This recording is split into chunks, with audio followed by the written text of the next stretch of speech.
Judy Santa Maria, tinamaan ng COVID kaya hindi nakarating sa party ni Mr. M.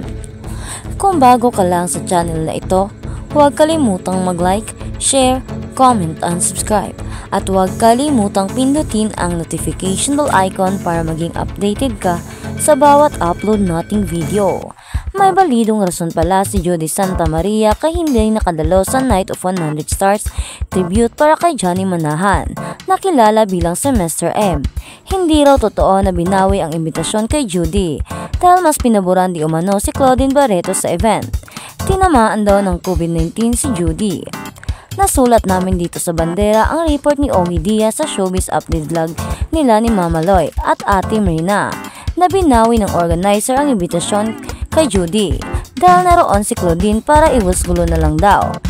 Ayon kay Ogie, iniulat natin dito na siya ay dinis-invite, inimbita pero kinonsil din dahil ang chika nga nandoon daw si Claudine. Baka magkita sila ni Judy, so yun na lang daw ang iniwasan dahil kung history ang pag-uusapan, ang may pinakamatagal na pinagsamahan sina Mr. M at Claudine. At dahil naging viral ang report na ito ni Ogie ay kinlaro ng taong malapit kay Judy. Patuloy ni Ogie, pero ang paglilinaw na kausap ko nga Loy, ang sabi ang daming nagtatanong kung totoong dinis-invite si Judy. Hindi totoo yon, nakakahiya kay Judy. Dapat kasama siya sa previous dinner with Bia Alonzo, Piolo Pascual, John Lloyd Cruz, kay Mr. M. Kaya lang nagka-COVID siya that night. We were together. She had a prior commitment the same night. When the organizers invited her, Mr. M would have wanted to see her, sabi pa ni Ogie. Hirit naman ni Mama Loy, pero Nay Ogie, matagal na raw na-organize itong event na ito. Matagal nang naibigay ang imbitasyon, pinagsabihan ang lahat na ilihim kay Mr. M. Meron raw napagawang damit si Judy. Prepared na raw yung damit niya for the event. Ganun ba? Basta yun ang sabi ng source ko bilang yun ang kanyang pagkakaalam bilang depensa ni Judy. Anyway, kung ano man ang totoo roon, alam niya ni Judy at alam din ng organizer. Basta sinabi ko na rito kung ano ang sinabi ng kausap ko para depensahan si Judy. Paliwanag pa ni Ogie. Opinion pa ng talent manager, host at content creator. Ako naman ay naniniwala talaga na mature enough na si Judy at Claudine na hindi naman sila para magbangayan doon. Hindi naman nila okasyon. Pwede silang magkita, magchikahan, pwedeng hindi rin. Pero alam niyo mga ganyan. May pagkakataong yung event na ganyan lalo na kung masyado nilang tinitingala at inigalaga lang ang nirerespetong si Mr. M. Feeling ko baka dyan na pagkabati sina Judy at Claudine kung sakaling naka-attend itong si Judy, sabi pa naman ni Ogie. At sa kabilang banda, Judy binawi ang imbitasyon sa party ng Mr. M. Mas pinaboran si Claudine. Binawi pala ang imbitasyon ni Judy Santa Maria para sa tribute party na ibinigay sa dating Star Magic hunk na si Johnny Manahan o mas kilala bilang Mr. M. Ito'y dinaluhan ng mga naging anak-anakan ni Mr. M sa naturang talent management arm ng ABS-CBN. Inorganisa ng talent manager na si Karen Pascual at ilang malalapit na kaibigan ni Mr. M ang Night of 100 Stars na ginanap sa Marriott Hotel kung saan dumalo ang original talents ng Star Magic. Naroon sina Piolo Pascual, Jericho Rosales, Christine Hermosa, Kay Abad, Bia Alonzo, John Lloyd Cruz, Eric Santos, Catherine Bernardo, Joshua Garcia, Julia Barito, Claudine Barito, Charo Santos Concho, Heart Evangelista at marami pang iba. Based sa report ni Ogie Diaz sa vlog nilang Showbiz Update kasama si Mama Loy at Tita Jigs na in-upload sa YouTube channel kahapon, invited daw talaga si Judy sa party. Ito may nakarating na balita sa akin. Narinig ko lang naman to, pabiting sabi ni Ogie. Hirit ni Tita Jigs, hindi mo mapapanaginipan te. Kapag sinabing napanaginipan ay nangangahulugang totoo ang balita. Base na rin sa mga naunang ibinandera ni Ogie sa kanilang vlog. Ang daming nakakamiss niyan. Yung panaginip ni Nanay Ogie, sambit naman ni Mama Loy.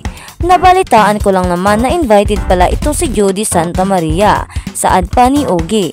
Oo, alaga rin siya ni Mr. M, diba? Balik tanong naman ni Mama Loy. Sagot naman ni Ogie. Oo. Pero ang nakarating sa akin ay kinansel dinis-invite inimbita. Pero kinansel raw mas pinaboran yung presensya ni Claudine Barito, who happens to be one of the pioneer at anak-anakan ni Mr. M. Para raw hindi na mag-clash doon sa loob kasi nga may issue sila, diba? si Judy ay nalilink kay Remart Santiago na technically asawa pa rin ni Claudine dahil hindi pa naman annulled ang kanilang kasal kahit matagal nang hiwalay. Dagdag pa ni Ogie, kasi baka raw awkward yung moment pag nagkita na yon. Baka raw magkatinginan pa yung ibang artistang naroroon. Hindi katulad ni Nabia at Julia na nag-uusap kasi okay na sila. Anyway, isa si Judy sa maituturing na pioneer ng Star Magic na itinatag noong 1992 na dating ABS-CBN Talent Center at kasama ang aktres sa team drama series na Tabing Ilog na nagsimula noong 1999 at nagtapos noong 2003. Pero syempre si Claudine ang kauna-unahang talent ng Star Magic, kaya may tuturing na mas senior ang aktres sa lahat ng kasama si Judy. Pero bukas naman ang bandera sa pagiging reaksyon ni Judy sa umano'y pagbawi ng imbitasyon sa kanya para makasama ang kanyang tatay-tatayan sa showbiz.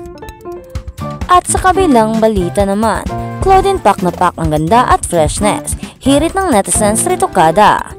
Nagparitoke nga ba ang aktres na si Claudine Barreto tulad ng mga patutsada sa kanya ng ilang loitering bashers sa social media. Inaasar-asar kasi ng ilang netizens ang aktres nang ibinandiran niya ang mga litrato nila ni Johnny Manahan o Mr. M sa social media. Kuha ang mga pictures sa Night of 100 Stars, surprise tribute para sa dating head ng Star Magic na ginanap sa Marriott Hotel last Saturday, March 16. Sa caption na kanyang inilagay, nagpasalamat si Claudine kay Mr. M na aniyay naging mentor at tatay-tatayan niya sa ABS-CBN at sa kanyang showbiz career. Nag-thank you din siya sa ABS-CBN executive na si Mariel Alberto. To my mentor, my second father, the man who makes everything this little girl's dream come true. The man who sincerely believes in you even when you don't believe in yourself. Thank you, Tito Johnny. Mr. M, coach and a father. To showbiz dreammaker, thank you, you will never be enough. And to the magic behind him, our second mom, Tita Mariel, thank you for your unwavering love for us, your children. You never gave up on all of us. We love you both so much. Ang kabuang mensahe ni Claudine. Maraming pumori sa itsura at katawan ngayon ni Claudine. Bit na bit din nila ang magandang aura ng aktres at parang super happy daw ito sa estado ng kanyang buhay.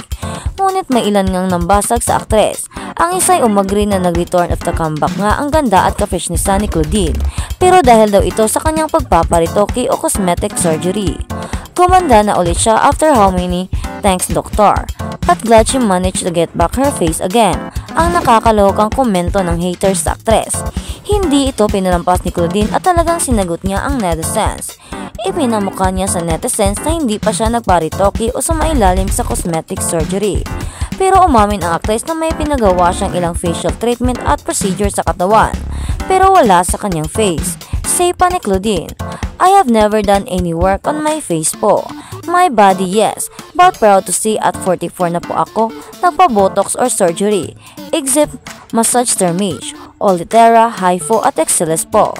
Thank you po and God bless, aniya pa.